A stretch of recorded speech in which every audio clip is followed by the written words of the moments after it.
Welcome to our latest episode. This time I want to talk about the advantages of having an employee benefit scheme. You may have seen on the news last week about Scottish employment rates and unemployment rates. And basically what it was saying is that Scottish employment rates are at an all-time high, and the Scottish unemployment rates are at a kind of low in the last 25 years. And I have to say, having working with a few clients at the moment around recruitment, we are definitely seeing, the time to recruit staff taking a lot longer. And that's for a kind of variety of reasons. And in the news it also mentioned about there being a kind of skill shortage, and that's definitely something that we're seeing across some of our clients, especially within the kind of technology sector. So it's quite a tough time for employers at the moment. Great news for candidates, the fact that there does seem to be quite a lot of jobs available, and some kind of choice there around where people want to go. But that does present a challenge for employers, given that people have got that kind of choice. So one of the things that we've kind of been advising clients on is looking at employee benefits. Now, as an SME business, you might think that enhanced employee benefits is just something that the kind of big corporates do, and you might be right to a certain extent. However, looking at employee benefits for your business doesn't have to be overly costly, and there's a few things that you could put into practice which would enable you to retain some key staff, but also attract some key people into your business, and it wouldn't have to cost an awful lot of money. There's a few things that we've done in our own business. Again, it's something I kind of believe in. So around auto enrolment, you might already be complying with that, or certainly have to. My own business, our staging date was some time away, but I took a proactive approach to bring that forward and actually pay a lot more than what I needed to kind of meet my legal obligations, because I felt it was just the right thing to do. And we also offer other bits and pieces around employee benefits, which isn't a huge cost, but as I kind of look to grow my business, then these kind of benefits are already in place, and as I then bring in other people, they would also come onto these benefits, which include things like private healthcare, death in service, critical illness cover, etc. So these are the sorts of things that I want to kind of talk about today around your own business and what you could be doing to attract and retain key people in your organisation. So I mentioned auto enrolment there. That's probably something you're already complying with. If you're not, then it's certainly something that's just round the corner for you. So looking at the benefits that you offer your staff, is there an option for you to pay a little bit more than what you have to pay? So that might be just paying an extra couple of percent on top of what you pay. And that looks quite powerful for the employee, and you may also want the employee to contribute a little bit more, so effectively there's more money going into their pension pot. So when they're then looking to move on to another organisation, that's the sort of thing they'll kind of consider around their overall kind of benefits package, and not just salary.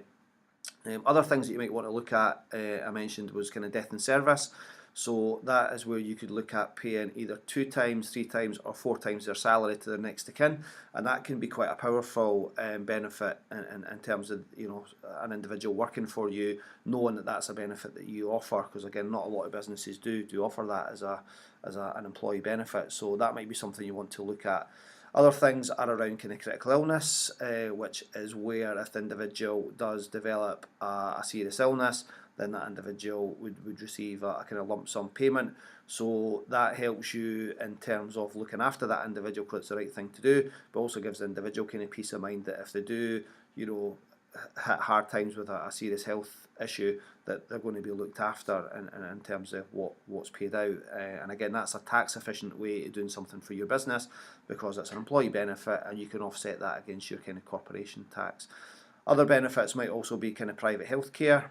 And again, that is, you could look at a couple of options here. One is where you pay private healthcare to the individual only, or if you want it to be really kind of caring and showing that you're a really good employer, you might offer that benefit to their kind of partner and family members as well. So that's where if they did have a medical issue, and rather than having to kind of wait through the NHS, they've got private healthcare in place and they can go and kind of get seen that get that seen to privately.